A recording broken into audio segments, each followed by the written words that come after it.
श्री शिवाय नमस्तुभ्यम हर हर महादेव। देखिए, हम सभी जानते हैं कि आज है 17 मार्च को रविवार की अष्टमी का बहुत ही प्यारा सा दिन। और आज रात्रि में आपको एक शिव दीपक इस प्रकार से लगा देना है, आपके जीवन के जितने भी दुख होंगे, संकट होंगे, वह सभी दूर होंगे। तो शिव दीपक का बहुत ही चमत्कारिक उपाय है, आज रात्रि में ही आपको करना है।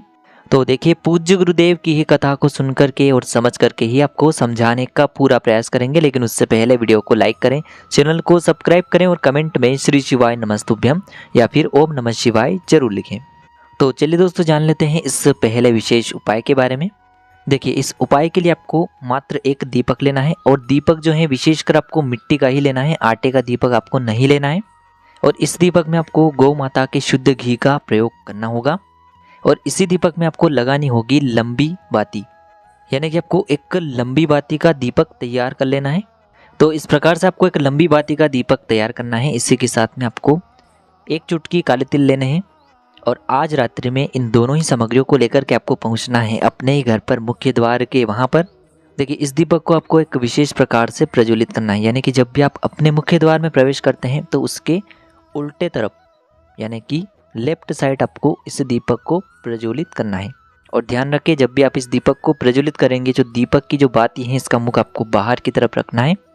अब अंत में जो आपके पास एक चुटकी काले तिल हैं, इन्हें भी आपको उसी जलते हुए दीपक के अंदर डाल देना है। और अंत में आपको प्रार्थना कर लेनी है कि हमारे जीवन की जो भी संकट हैं, समस्या हैं, वह सभी दूर हो। जीवन में जो भी धन की आर्थिक समस्या हैं, वह सभी दूर हो। हमारे जीवन की जो भी कार्य अटके हुए हैं, वह सभी परिपूर्ण हो। इस प्रकार से जो भी आपकी कामना है उसे आपको बोल देना है। और रविवार की इस अष्टमी की रात्रि में आपको यह सुंदर सा उपाय करना है। अब दोस्तों, हम जान लेते हैं दूसरे विशेष उपाय के बारे में। देखिए, यह उपाय आप अपने परिवार के किसी भी सदस्य के लिए कर सकते हैं, चाहे आप अपने बच्चे के लिए कर सकते हैं, अपने पति के लिए कर सकते हैं, घर के किसी भी सदस्य के लिए इस उपाय को आप कर सकते हैं। तो देखिए, इस उपाय को करने के लिए आपको सबसे पहले तो थोड़ा सा लाल चंदन लेना होगा और इस लाल चंदन का जो पाउडर है, इसका आपको एक गाढ़ा पेस्ट बनाना है। अब लाल चंदन का पेस्ट तैयार करने के बाद इसी के साथ में आपको एक दीपक लेना होगा मिट्टी का, जिसमें आपको गोल रुई की बाती का प्रयोग करना है और शुद्ध घी का इस दीपक में प्रयोग करना है। तो इस प्रकार से लाल चंदन का पेस्ट और गोल बाती का दीपक, इन दोनों को लेकर के आपको पहुंचना है वट वृक्ष के वहां पर, यानी कि बरगद के पेड़ के वहां पर आपको पहुंच जाना है। देखिए, बरगद के पेड़ के वहां पर पहुंचने के बाद सबसे पहले तो आपको वट वृक्ष के वहां पर लाल चंदन की 5 बिंदियां लगानी है। पूरे ही वृक्ष पर आप 5 बिंदियां किसी भी प्रकार से लगा सकते हैं, केवल आपको लाल चंदन की 5 बिंदियां लगानी है।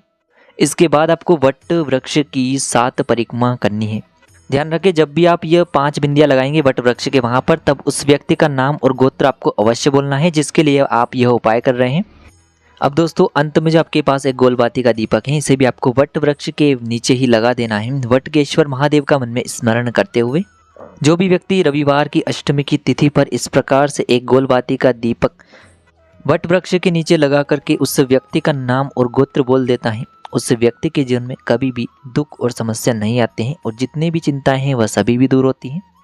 तो इस प्रकार से आपको एक दूसरा उपाय करना है। अब हम जानते हैं तीसरे उपाय के बारे में। देखिए, इस उपाय को करने के बाद आपके परिवार में कभी भी लड़ाई झगड़ा नहीं होगा, यानी कि गृह क्लेश की समस्या उत्पन्न नहीं होगी। तो विशेषकर जीवन के लड़ाई झगड़ों को समाप्त करने के लिए आपको यह उपाय करना है। देखिए, इस उपाय को करने के लिए सबसे पहले तो आपको मात्र 3 शमी के पत्ते लेने होंगे, यानी कि आपको 3 शमी के पत्ते लेने हैं। इसी के साथ में आपको थोड़ा सा पीला चंदन लेना है। पीला चंदन का पाउडर है, तो उसे आपको पेस्ट के रूप में तैयार कर लेना है, यानी कि एक गाढ़ा पेस्ट आपको तैयार कर लेना है। तो देखिए, आपने जो पीले चंदन का पेस्ट तैयार किया है, उसी के अंदर आपको ये जो 3 शमी पत्र हैं, इन्हें भी डाल देने हैं। और साथ में आपको एक जल का पात्र लेना है और इन सभी सामग्रियों को लेकर के आपको पहुंच जाना है भगवान शिव के मंदिर में। देखिए, यह जो उपाय है आप सुबह से लेकर के शाम तक किसी भी समय में कर सकते हैं। देखिए, मंदिर पहुंचने के बाद सबसे पहले तो आपने जो 3 शमी पत्र उस चंदन के अंदर डाले थे, उन तीनों को आपको शिवलिंग पर, जहां माता अशोक सुंदरी का स्थान होता है, वहां पर तीनों ही शमी पत्र आपको समर्पित कर देने हैं। चंदन लगे हुए शमी पत्र आपको शिवलिंग पर, माता अशोक सुंदरी वाले स्थान पर अर्पित कर देने हैं। इसके बाद आपके पास जो 1 लोटा शुद्ध जल है, इसे आपको भगवान शिव के शिवलिंग पर धीरे धीरे अर्पित कर देना होगा, श्री शिवाय नमस्तुभ्यम इस मंत्र का जाप करते हुए। देखिए, जैसे ये जल शिवलिंग से होकर के जलाधारी की ओर बह करके आएगा, यानी कि ये जो जल है उन शमी पत्र से होकर के, चंदन से होकर के जलाधारी की ओर बह करके आएगा। इस जल को आपको थोड़ा सा किसी भी खाली पात्र में झेल लेना है और जब भी आप ये जल अर्पित करेंगे तब आपको हाटकेश्वर महादेव का स्मरण करना है। तो हाटकेश्वर महादेव से आपको ये जो जल है औषधि स्वरूप प्राप्त करके अपने घर लेकर के आ जाना है और घर पर लेकर के आने के बाद सभी कमरों में इस जल का एक बार आपको छिड़काव कर देना है। मात्र इतना सा उपाय कर लेना, कभी भी आपके जीवन में ग्रह क्लेश की समस्या नहीं होगी और घर में यदि लड़ाई झगड़े होते भी हैं तो वह भी समाप्त होंगे। तो विशेषकर घर से लड़ाई झगड़ों की समस्या को समाप्त करने के लिए आपको यह उपाय अवश्य ही करना है। अब दोस्तों हम जान लेते हैं चौथे विशेष और अंतिम उपाय के बारे में, जो कि आपको इस रविवार की अष्टमी पर ही करना है। देखिए यह उपाय विशेषकर उन लोगों को करना चाहिए जिनके घर में बीमारी बहुत ही अधिक है। कोई व्यक्ति बीमार है, उसकी बीमारी में उसे आराम नहीं मिल पा रहा है, बहुत अधिक आपने इलाज करवा लिया है दवाएं खा खा कर, वह जो व्यक्ति हैं परेशान हो चुके हैं, तो उन्हें यह उपाय करना है या फिर उनके लिए कोई भी व्यक्ति यह उपाय कर सकता है। तो देखिए इस उपाय को करने के लिए आपको मात्र एक प्यारी सी और सुंदर सी बेलपत्र लेनी होगी। बेलपत्र कहीं से भी खंडित नहीं लेनी है। बेलपत्र यदि आपको प्राप्त नहीं हो पाती है तो आप भगवान शिव के शिवलिंग पर चढ़ी हुई बेलपत्र को पुनः शुद्ध जल से धोकर के इसका उपयोग कर सकते हैं। तो मात्र आपको एक बेलपत्र लेनी है। इसी के साथ में आपको एक तांबे का पात्र लेना है जिसमें आपको शुद्ध जल भरना है। अब देखिए मात्र एक लोटा जल और ये जो बेलपत्र हैं इन दोनों को आपको लेकर के सीधे पहुंचना है भगवान शिव के मंदिर में। देखिए आप सभी को पता है कि शिवलिंग पर जलाधारी की वहाँ से जो जल बहता बहता नीचे गिरता है और जिस स्थान पर वह जल गिरता है वह स्थान किसका होता है? आप सभी को पता है कि वह जो स्थान है हमारे पितरों का होता है, यानी कि जलाधारी के नीचे जो स्थान है वह हमारे पितरों का होता है। और यदि हमारे घर में कोई भी सदस्य बीमार पड़ रहा है, उसकी बीमारी खत्म नहीं हो रही है, तो इसका एक मुख्य कारण हो सकता है हमारे पितृ दोष का कारण। यानी कि यदि हमारे जो पितृ हैं वह हमसे प्रसन्न नहीं है तो फिर हमारे घर में किसी न किसी प्रकार की समस्या हमेशा चलती ही रहेगी। तो देखिए सबसे पहला कार्य आपको करना है, जो आपके पास बेलपत्री है इससे आपको शिवलिंग के नीचे जो जलाधारी होता है जहाँ पर जल गिरता है वहाँ पर आपको ये बेलपत्री समर्पित कर देनी है। और ये जो एक लोटा जल है इसे आपको महादेव के शिवलिंग पर अर्पित कर देना होगा चंपेश्वर महादेव का मन में स्मरण करते हुए। सामने आपको स्क्रीन पर दिखाया जा रहा है, आपको चंपेश्वर महादेव का स्मरण करते हुए जो जल है शिवलिंग पर धीरे धीरे अर्पित कर देना है। देखिए जैसे ये जल शिवलिंग से होकर के जलाधारी की ओर बह करके आएगा और यह जल उसी बेलपत्र के ऊपर गिरेगा जिसे आपने जलाधारी के नीचे समर्पित की है। अब इस बेलपत्र को आपको वहां से उठाना है और अपने घर पर लेकर के इस बेलपत्र को आपको आ जाना है।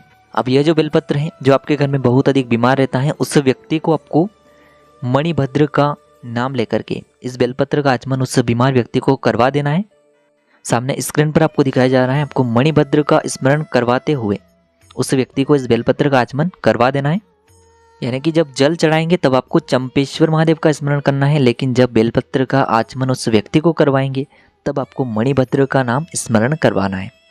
तो उस व्यक्ति की जो भी बीमारी होगी, जो भी उस व्यक्ति के शरीर में रोग होंगे, वह सभी इस उपाय के माध्यम से निश्चित ही समाप्त होंगे। तो दोस्तों वीडियो पसंद आई हो तो वीडियो को लाइक करें और यदि आपको इन उपायों से जुड़े हुए किसी भी प्रकार के सवाल रहते हैं तो आप हमें कमेंट के माध्यम से पूछ सकते हैं। उपाय को करते समय आप किसी भी प्रकार की गलतियां न करें। श्री शिवाय नमस्तुभ्यम। हर हर महादेव।